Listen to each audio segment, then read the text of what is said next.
my first guest, I've got someone that I grew up watching a lot as a Burnley supporter, who's also the captain of the first Burnley team that got promoted to the Premier League. It's Steven Caldwell. Cheers for joining me. Thanks for having me on, Dominic. I'm excited to have a chat with you about all things Burnley. Yeah, same here. So we're going to, being a big Burnley fan, we're going to concentrate on your career at Burnley. And we'll start from the beginning when you signed back in January 2007.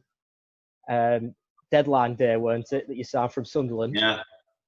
Yeah, it was actually about, I think officially it was 8 minutes to go before deadline. I think I signed at 11:52, something like that. So it was a strange kind of transfer dealings. It was a long, protracted thing where I'd visited Burnley earlier in the January. Roy Keane had said that I could leave Sunderland, so I was kind of looking at some clubs. I visited Steve Cottrell and the coaching staff at Turf Moor, and had a good chat and discussion, and went away feeling very impressed. But there was a number of kind of financial obstacles that needed to be overcome to make the deal work.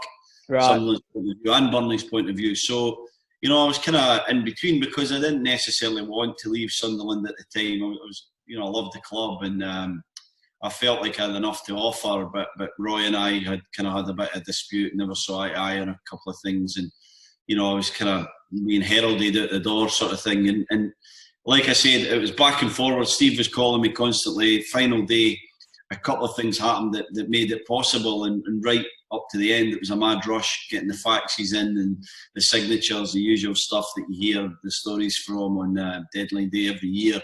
Yeah. And thankfully, in hindsight, it happened. But I have to say, at the time, I was sort of all over the place. I didn't really know what to think, and I signed very late at night. 5-7 minutes to go, whatever it was, and then I was up early in the morning in the northeast, driving over to Turf Moor to train, because this was a Thursday by this point, and Steve wanted me available for the game on the Saturday. So everything was happening so fast. My mind was all over the place. Yeah. I guess once I got there, I started to settle down quickly and realise that it was going to be the place for me. Yeah, I think I heard a story about your signing that a local reporter didn't even know you'd signed until the day after, because it went that close to down to the wire. I'm sure. I'm sure there were a local reporter that actually missed the signing. It was one of the ones where they don't really confirm it because there's so much going on. You for sure till the next morning.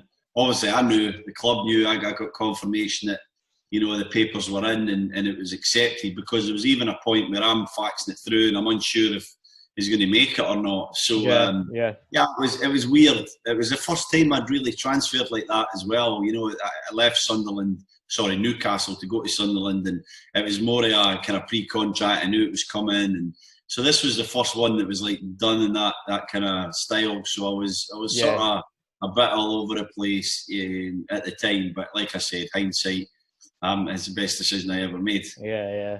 Did you? Because you only had Steve Cottrell for just under a year, weren't it? I think before Owen Coyle came in. How did you find working under Steve Cottrell?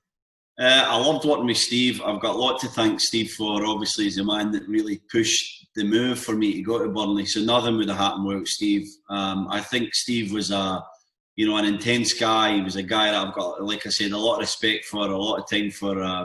I've not spoken to him in a while since I've been here in Canada, but we used to sort of keep in touch and have the odd phone call back and forward. And I think he laid the foundations for the success that was to come. I think Owen played a tremendous part in that. We'll get to that more, I'm sure, in a little bit. But I think that Steve laid the foundations for the success, recruited a lot of the players that became very successful under Owen, and gave us a structure that helped us, that we kind of took forward through Owen's tenure as well. So an intense man, a man that wears his heart on his sleeve with a lot of passion, loved the football club, and like I said, should be credited a lot for the success that came in later years. Yeah, he brought a lot of the team in, didn't? Like I said, we'll get to it, the playoff team, but he brought a lot of that in, didn't he, Steve? He did. You think, myself, Clark was an Owen signing. Michael Duff was very close to Steve.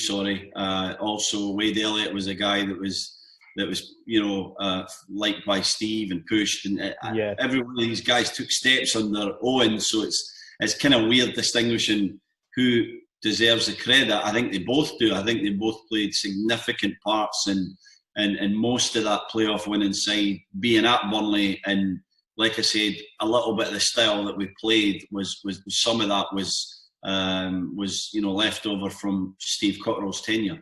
Yeah. He was the first manager, Cottrell, that when I first started going on, he was my first ever manager. So so then Owen Coyle comes in November. I was the impact at first. Did he make an immediate impact on you all? Yeah, I mean, Owen, he's such a charismatic guy. He's a guy that is a real players manager. He sort of gives you great confidence, and he's very positive and bubbly, and things are fun. They're serious, of course, at times. He can't have the success that he had with having that ruthless streak as well. But, things are very much light-hearted with Owen. And I think that was a big contrast to Steve. Things with Steve were near the end, especially, getting a little bit heavy. And so I think Owen freed up the squad and gave us a kind of attacking style that was.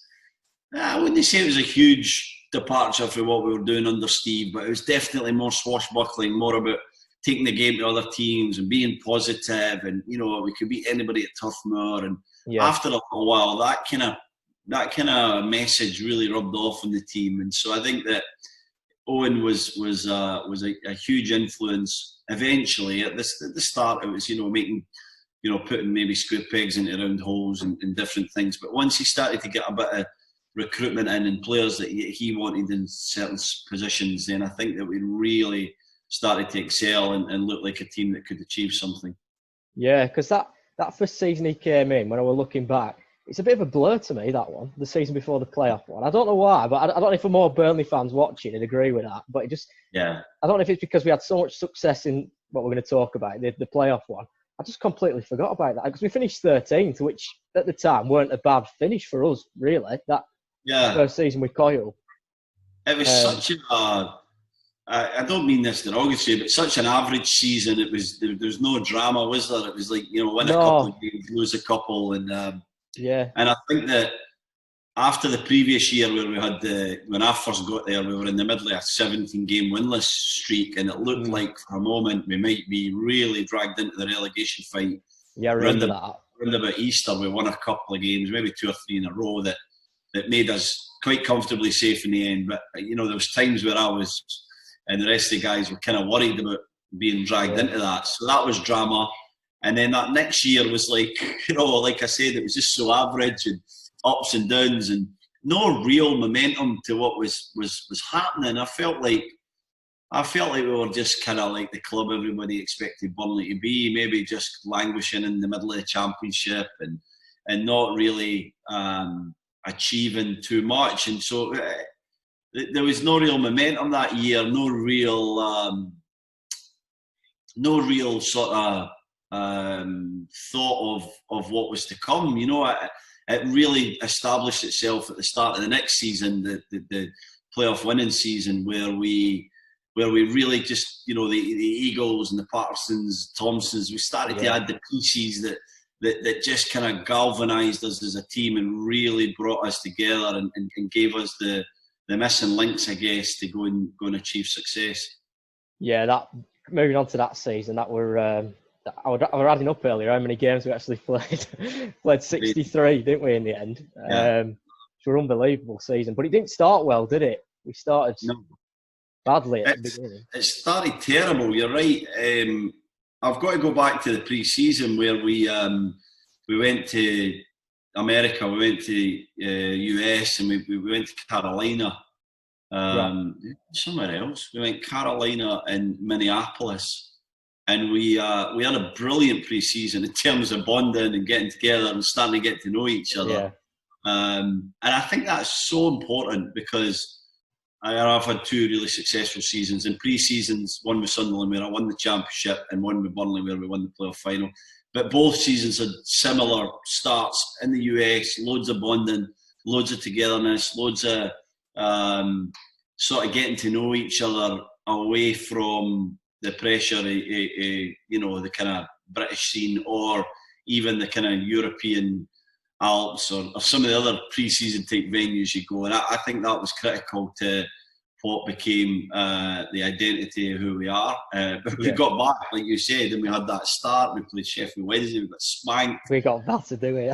We got battered, we were hopeless. And then, what was the next one again? Can you remember it was the Ipswich one when he landed on the roof of the cricket field? Do you remember that? At the game, the lad landed on the roof of the parachutist. Unbelievable, that, wasn't it? You remember that? Oh, I remember that, yeah. Me and my dad, we were at that game, and I couldn't believe it. I think he had the match ball as well, didn't he? I think he was the last one who had the match ball, and he landed right on the roof. I'll never forget, we were in the changing room, we got told there was an incident, there was a guy in the roof, we were laughing. We were waiting, the kick-off's delayed. It was the day of the 2008, I think it's Beijing Olympics. It was Usain Bolt's 100-metre final. Right. So that was just start kicking off, and we were asked to go out, and Owen's like, give us 2 minutes, we're watching the race. So we watched the race, and it's such a weird feeling. We went out there, and we were confident in ourselves. We knew we had a good team. So, there was no feeling like, oh, what's going to happen here today? We went out into that game, even after the first defeat, thinking, we're going to turn Ipswich over, and then we got spanked 3-0. And then the third game, we played Palace, and if I'm not mistaken, I think they went down to 9 men away from home we were, but they went down to 9 men, and we only drew 0-0. So we're 1 point for 3 games, and, the last game we really should have won playing against 9 men, should have found a way to score a goal. We couldn't, and you're thinking to yourself, okay, this is not great. And then an international break came early September, and we came back for that international break. I'm sure we went to Forest, and this is my memory. I've not even looked at this for years. Oh, great! You've got a better memory than me. Yeah. We went to Forest, and we got a big 2-1 win at Forest, which is always a hard place to go at the City Ground. And that was it. We're like, okay, this is it. Let's kick on for here. And I think that was the real start of our season, that victory at the City Ground against Forest. Yeah, that was the kick-start. Yeah, and then we had the cup run alongside, didn't we? The Carling Cup. Yeah. But around Christmas time, we had another bad spell, didn't we? Where we lost, I was checking earlier, we lost 5 in a row over Christmas. We did. And in the middle of that as well was the semi-final second leg, Tottenham. And that still annoys me to this day how we were, the away goal thing. Oh, it's ridiculous. It's a joke, isn't it? I went on about it in so many forums, podcasts, and online shows that I do. I just think it's absolutely absurd that the away goal is only counted after extra time. You give the other team 30 extra minutes. You have to remember that this is not like playoffs where you play the away game, the home game, I should say, second, because you're higher up in the league. This is just a draw. Honestly, Dominic, it makes me so angry that rule was in place. It's such an advantage for a team that were just lucky to get the draw, the second leg. So I don't understand it. But I was suspended for that game, but I was so proud of the lads, the way that they played. Their performance was just magnificent. To be 4-1 down against a Premier League team like Tottenham and to score the 3 goals needed was really magnificent. The football that we played on the night, the way that we challenged them. Ultimately, it ended in disappointment, but it gave us a lot of confidence. It made us realise what we were capable of when we were at our best, and it was something that Owen kind of used to his advantage to motivate us. And it came in near or in the middle of that 5-game winless streak where we had 5 defeats in a row in the league. I think this is a point where Owen really showed his qualities as a manager. He's so confident, so positive, kept telling us it was bad luck, we were just in a tough run, and was really calm and assured through that period that I think gave us such belief that it would end and that we'd get back to our usual ways. And so I think that was a real moment where he really showed what a kind of great manager he was to help us through that and to see us through it, and then obviously to the other side where we started winning games again. Yeah, because that could have broke you all, couldn't it? It couldn't have broke some teams. It'd just keep going. Yeah, I think everybody at that point probably thought Burnley had got a chance now of getting playoffs. They've blown it. Yeah, internally, absolutely. I mean, nobody believed we were going to get there until we actually did it. But yeah, we start losing games. It looks like that usual time where we might have a good start to a season and then we kind of drop off because of the size of squad and different things, because we weren't using a huge squad in the days as well. It was the same, I don't know, 14 or 15 guys that were playing the majority of minutes. So all I can think of is remembering back internally, there was no real panic. And like I said, it was because of Owen, it was because of his messaging that managers tend to kind of get stressed and panic at the moments. But Owen was nice and calm for what I remember. And we were unlucky in a lot of the games. We played quite well. We weren't getting spanked or playing really bad football. I think that I think it was just more a kind of just a tough spell. You always go through it in the Championship. The best teams go through it, and it's how you come out the other side that's important. Yeah, that's the thing. Yeah, because after that we just pushed on, didn't we? Really, I didn't lose many. I don't think 2 other games or something like that. It weren't much and all that. Yeah, we were just again believing more and more. The FA Cup run was another brilliant run. I mean, we got to last scene in that. We got a bit of a beating at the Emirates, but they played their best side and they were right up for it that day, Arsenal, which is, a vote of confidence for us, a great credit to how we had played them in the Carling Cup. And I'm going to say, we knocked them out in that, didn't we? Yeah, so they were a good team, and when we went there, they played the big guns and they played good football that day. We got soundly beaten, unfortunately, but it gave us confidence again, and that was the cup's done, but we realised we could mix it with the best of them, and we were ready to just kick on and try and achieve a playoff position. Or I don't think we were ever really in the hunt for automatic, but we never really looked too far ahead as a team. We just kind of went at every game, one game at a time, and the old cliche, we just kind of put our best into it, and then hopefully, won or lost, just moved on to the next one. And thankfully, like you said, we didn't lose too many. Yeah, it was good push, weren't it, at the end of the season. And then we had Reading in the playoffs. And I was at the time, I was worried about Reading. I thought, and I'm really pessimistic as a fan anyway. So, and I don't know what it were. I just worked the home game. I thought we might do all right. And the home game, we didn't play that well, did we? If I remember rightly, we didn't. I think you're absolutely right. You should have been worried about Reading because, we had played them twice before the playoffs, obviously, in the league. They gave us a good beating at Majeski at their stadium, and then we played them at home and we beat them 1-0. Blakey scored, and Beastie had probably one of the best goalkeeper games I've ever been a part of, I've ever seen for my goalkeeper. He was unbeatable. Sometimes Beastie would have these games where 30 minutes in, you're going, nobody's beating the big man today. He's just having one of the inspired performances. And that was one of the games. Doyle and the top guys, Hunt, whoever, they were having a few chances. Just couldn't get the ball past them. So we beat them 1-0 in the second league game, but they battered us. And then we played the first game at Turf Moor. We were a bit nervous, of course. We were ready for them, but we knew they were a really good team. And we were crap again. We didn't play well. Sorry if I can't say that one. But you can. Yeah. Nice, all right. we never played well. And then we beat Greza, gets a penalty. We beat them 1-0. Beaky gets sent off, who obviously is one of their best players. Yeah, then he signed for us, didn't he? And he said for us that's not. And you're driving back in the car. I'm driving back to the sort of east side of Manchester where I live, and I'm thinking we can't play worse. And we just beat them 1-0. We've kept a clean sheet, so we've stopped that away goal, and we've got a lead to take back there. And it's still going to be tough, but there's no way they can beat us. I just felt so confident heading into the second leg. Obviously, the goals speak for themselves. 2 of the best goals you'll ever see. Amazing. But we rode a lot in the first. We defended well in the first half. It was an onslaught. We knew it was coming, and then the start of the second half, you just felt like we're going to get this done, and thankfully Pato and Thomas scored the 2 wonder goals, and we were off to the final. Yeah, they were unbelievable. And I regret I never went to Reading because I'd already been to Chelsea and Tottenham in the Cup. And then, so I'd already been to Chelsea and Tottenham in the Cup, and then I'd already had days off school, and I thought if I do one more, I'm going to get kicked out. So I had to leave Reading, and I regret it, and I don't, because Chelsea's still my best away day. ever. You know, it was awesome, wasn't it? Chelsea was great.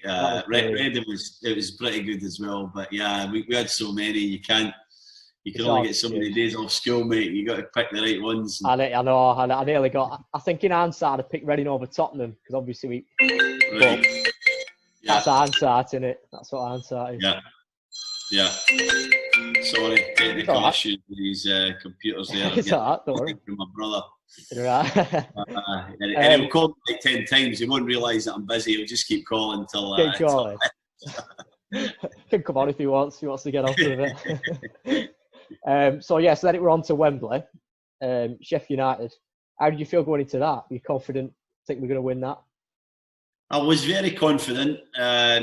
Things were going for us by this point. We were cruising along. We were playing some great football. We obviously had challenges along the way. You know, we had to beat Bristol last game. We went through Reading, who we felt were as good as anybody in the league. So we're confident there. You know, not losing a goal. This is us, 3 clean sheets in a row at this point as well. And maybe even a couple more, actually. Maybe 4 or 5.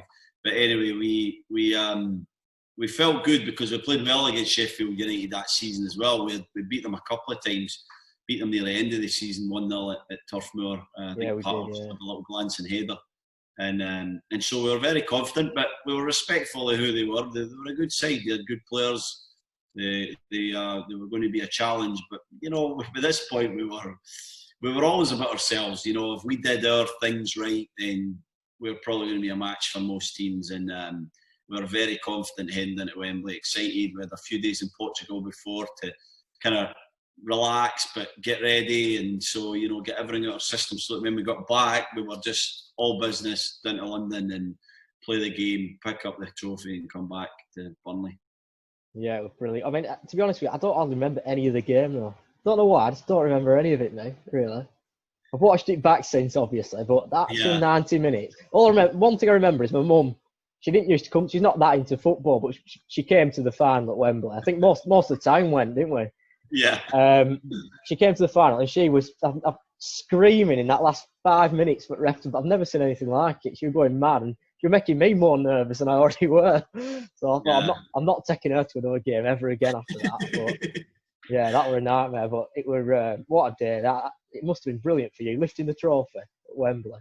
Yeah, it was. I would say probably the biggest moment in my career. I never like to kind of distinguish one over the other, but you're hard pushed to find a better moment than walking these steps. And you know, playing at Wembley first and foremost is everybody's dream, even a young Scotsman like myself.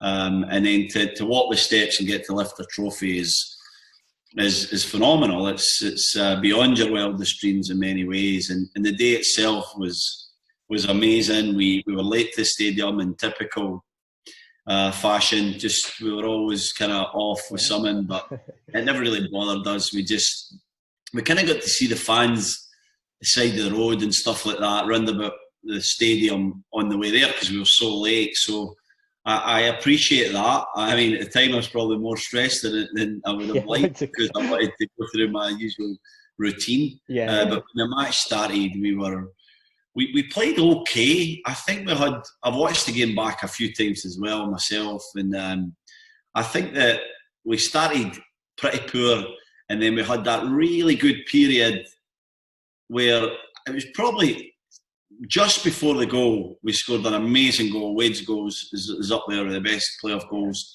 ever. He scores a brilliant goal, Wade, and then I think we dominated 15, 20 minutes. That was our best spell after the goal.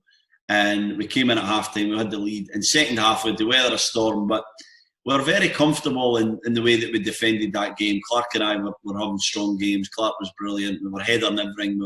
They never really had any answers to us but kind of throw balls into the box, and that played to our strengths. So I never really felt under like too much pressure. You know, I felt like we were sort of under control, and we should have scored 1 or 2 in the break. We had some chances on the break that we should have put away. That would have made it nice and comfortable, but that again wasn't their style. We were to have people like your mum nervous till the very end, just biting their nipples, and everyone else. Yeah, so, because I get nervous, but I don't shout. Whereas she would she's nervous, she's screaming and all sorts, and she was screaming at ref to blow a whistle on it. I still remember it now. I think obviously years ago, wasn't it? But yeah, that were. I think it's just Burnley in general that we never seem to do. It's rare we do it easy. Never easy. I can remember, the board goes up 5 minutes. Such a great feeling when you have the lead. And you think like, okay, just got to see it out, and then you wonder how it's going to look, the injury time, and obviously we had a lot of ball. We took it into that top right-hand corner, and I'm still keeping my concentration, getting people in the right positions, but I'm thinking to myself, it's going to take something crazy for it to get to this corner in the back of your net, So I felt really good, and when I heard that whistle go, I just, I don't often cry or anything like that on a football field. It's to me it's part and parcel of the game. But I remember dropping to the ground and just being in floods of tears. It's relief and joy and a number of emotions, pride. But I just lay on that turf and just sort of cried for 10, 20 seconds and kind of took in the moment, and then obviously got up, wiped my face, celebrating with my players. I loved it. It was just, I didn't want it to end. It felt like it was going too quick. I wanted it to go slower and, walking the steps. I tried to take as long as I could. I was hugging everyone. If you see the footage, I'm sort of celebrating with the people either side, because, we've learned something in the last few months. Like, there's nothing with the fans. There really isn't. This isn't the same game when the people are not there. It's just totally different. So my dad can't watch it without fans. He said it's just not as. He just can't get into it, my dad. Yeah. It's weird. Hopefully we'll be back soon. But so when you're walking these steps, the whole thing is that you want to savour it with the fans, and picking up people are picking up scarves and stuff like that. And one of my favourite moments is when we get to the top of the steps. You kind of go back into the stadium, and you have another little stepway up to the what do you call it, to where the trophy's getting presented, and we've celebrated that bit as a team. We were asked to wait for some reason, TV or whatever, and we were Duffo does his dance, and we're just hugging. I remember that dance. It was awesome to celebrate that moment with the guys, and just like, again, please slow down. I don't want it to come too quick. Because once you've lifted that trophy, amazing things, the party after, the open top bus, everything comes along, but nothing is as good as that moment when you lift that trophy. It's always just a little bit an anticlimax after that. So I'll never forget it as long as I live. It was one of the biggest moments of my career, for certain. I imagine. I can only imagine what it'd be like lifting that trophy there. We're brilliant being a fan. So I can only imagine as a player. And what's this about? Didn't you get left behind or something afterwards on the coach? So again, to the theme of, like, I didn't want it to end. I think maybe everyone thinks like this, but obviously I'd won the league with Sunderland, and I know, like, everything else is nice after it, but you're craving that feeling of, like, that euphoria, the moment. So you try and slow everything down, and I didn't want to get my kit, because I knew the minute you get your kit, you're closer to the moment leaving. And so I took my time in the changing room. We hugged, or drink champagne and beers, and then I was in the bath. I'll never forget, the 3 or 4 baths along the way at Wembley. I was sitting there with Andy Mitchell and Lukey, our assistant physio, and just loving it with the boys, just chatting about the season and the ups and downs. And so we took our time there. Then as I get upstairs, my family are all up there. What took you so long? And we were just taking our time. Before I know it, I'm behind. And so when I come at the stadium, I bump into a friend of mine, John Park, who was the scout of Celtic at the time. Right. And John and I were chatting about the game, and did a few different things, and I guess chatting for 5 or 10 minutes. And so I come out and it looks kind of empty, and I call one of the guys. I'm like, "Where are you?" He's like, "We've left." I'm like, "You've left? You've left?" And they're like, "Yeah, we left. You're taking too long. We left you."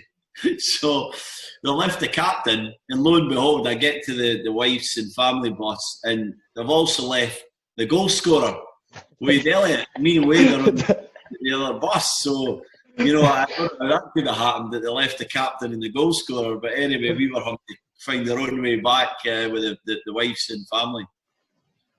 That's brilliant, that, isn't it? Captain it could only happen to Burnley. It's like, Owen would have been like, right, the bus leaves at whatever time, and if you're not on it, it's gone. That's it. I don't care what you've done. We're going. That's what happened. That's why he's such a good manager. You stick to your discipline and your beliefs. That's it. Yeah. That's brilliant, that, isn't it? The goal scoring, the captain. No, it was no hard feelings. It was one of them where you're going to get away back. There was enough supporters and buses there, and it was one of these things. Oh yeah, and I think any fan would have given you a lift back that day, wouldn't they? Wherever you wanted to go, I think they've could have floated. We were floating in air anyway. We probably could have flown back to the hotel. Yeah. So then, obviously, we went Premier League.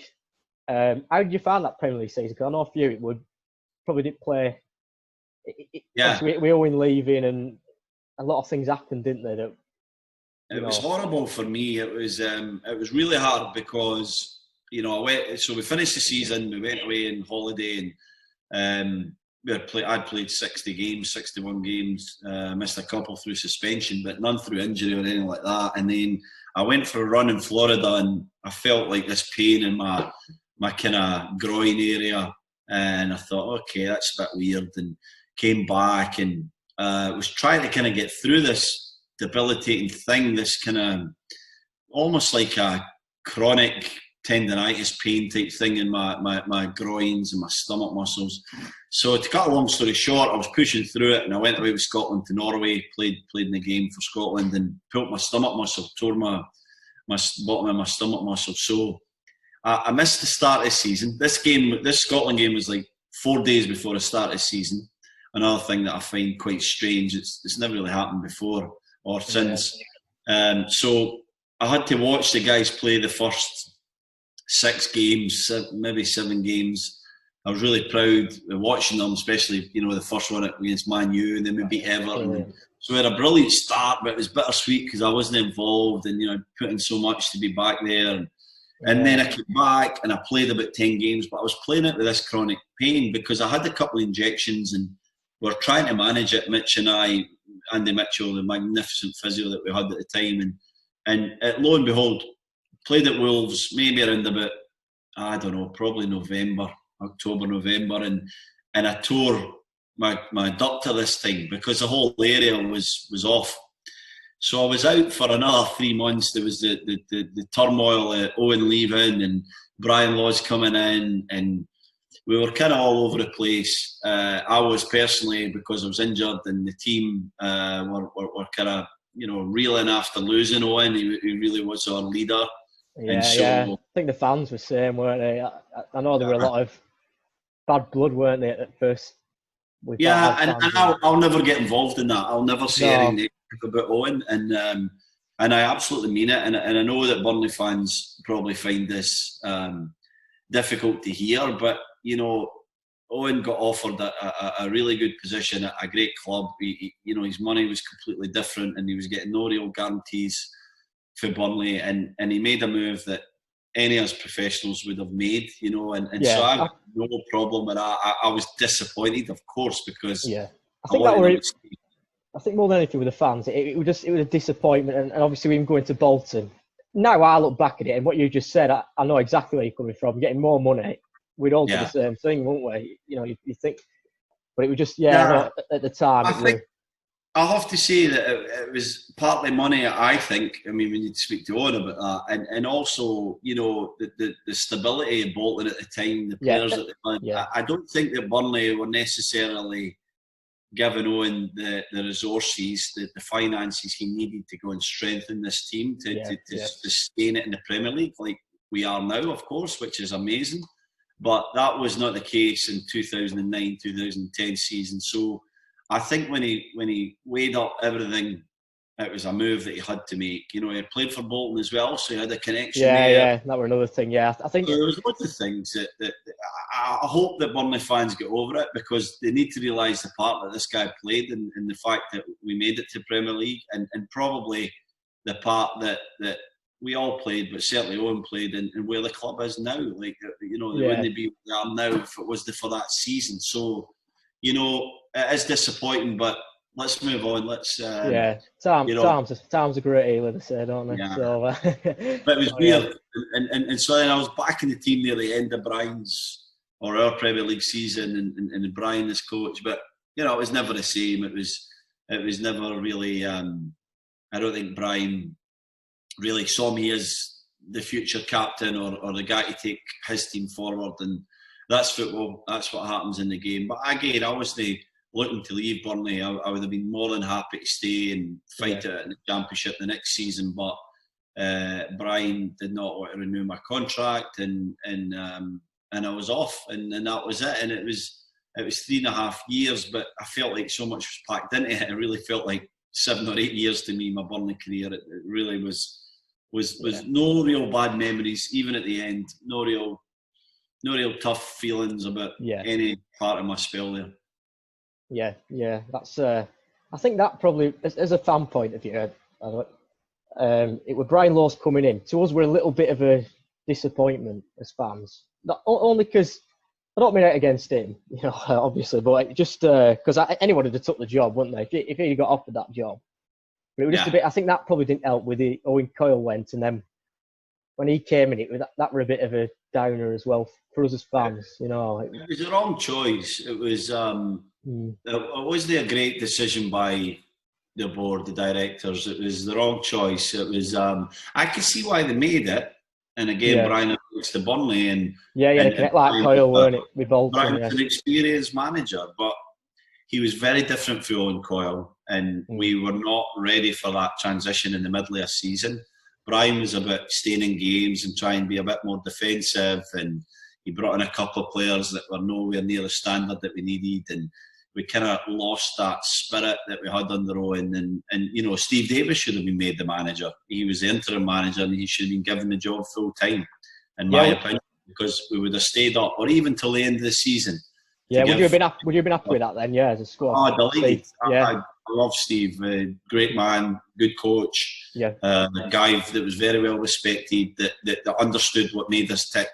So we'd have continued that same sort of ethos and the way that we're doing things, and he would have been the guy for me to take us to the end of the season. If he had done well enough, then he could have got it permanently. But I don't think with a guy like Brian, if you can bring in like I don't know, I'm saying a crazy name, but if you bring in a Guardiola, a Klopp, someone like really high, someone who's like, okay, this is obvious, we need to go get this guy, that's fine. But personally, I don't think Brian was that guy. I don't think he was that high that anybody was excited about him coming in. So to me, it was the wrong choice. Yeah, I agree with that. I think most fans would, with me as well. Do you think if Coyle had stayed, do you think we'd have stayed up? Yeah, definitely. Yeah, no doubt about it. We had winnable games. We had them earmarked. We had them prepared. I don't know where we were when Owen left. We were nowhere near relegation. So I think that we would have. It would have been tight because we're right in the maximum of our talent with that squad. Yeah. We would have stayed up. We would have made it. We would have won the games we needed to win. So overall, then, good. Enjoyed Burnley then. An amazing club. Like still got great fond memories. Very proud to watch them play now and see what they're doing under Sean. I think that doing well. The players and recruitment that they've had, the way that they still keep that identity, what it means to play for Burnley, and they roll their sleeves up, they work hard. Jay's back there now, which makes me so happy. Obviously, he was an important part of that season of our success, but he's just a young lad, and to see how his career went on, things that he did at different places now, for him to be back home, I think is really important. I played with Chris Wood at Birmingham for a little while, and so I know Woody a bit. So he's great as well. And just a good bunch of guys you root for. That you kind of want to see do well. And so I loved it. I love that club. I'll be back at some point to watch a game or two, and they always look after me. Dan Bentley and the staff and everyone. I still keep in touch with Alistair Campbell, who's obviously a huge Burnley fan. Yeah. So I'm always welcome with open arms, and I'm very grateful of that. The fans will reach out to me all the time and send me messages, and I love it. I'm proud to have played for Burnley and to have captained them and to have set them on the road to success. Oh yeah, definitely, definitely. Never forget that season. Don't think any Burnley fan. It's brilliant. Only time so far in my life we've been to Wembley. So yeah, what a season We'll that be was. back Wasn't for it? one of the cup finals. The FA Cup final would be nice. Hopefully, some point. But recently we haven't been that great in cup competitions. The last time we did that well. We're that season with the semi-final. I know it's maybe because obviously when you've not got the might of the bigger squads, you know you're playing maybe lesser teams and stuff. It's changed now, hasn't it, as well? The feeling of cups seems to have changed now because of money. I think it's more about the big guys these days because they have the squads, you know. So if they change their 11, their next 11's full international players, and they're still probably getting top 4, couldn't they? Yeah, you look at the teams that won it in the last few years. It's the big guns, and it's not like they don't rotate. Obviously, they rotate as well. It's just their rotation's much stronger than the kind of middle to bottom half teams in the playing and below. Yeah, that's it. And just to finish on what you're up to now, I've heard you've tried a few things out, and you're on TV with the Canada team as well.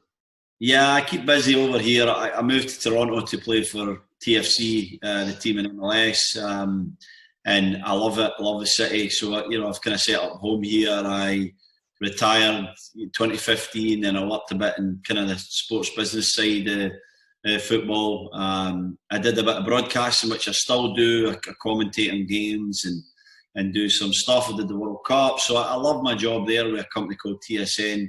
But I recently, I have my UFA license coaching certificate. I got a chance with assistant coach to support John Herdman with the Canadian men's national team. Yeah, they've got some good young players, aren't they, coming through as well? Very exciting, Dominic. We are. We've got Alfonso Davies, and we've got another lad called Jonathan David who just signed for Lille for €30 million. So He's another exceptional player. We've got Scotty Arfield, who's got great. Arfield's forgot about that. Yeah, Scotty captains us. He's terrific.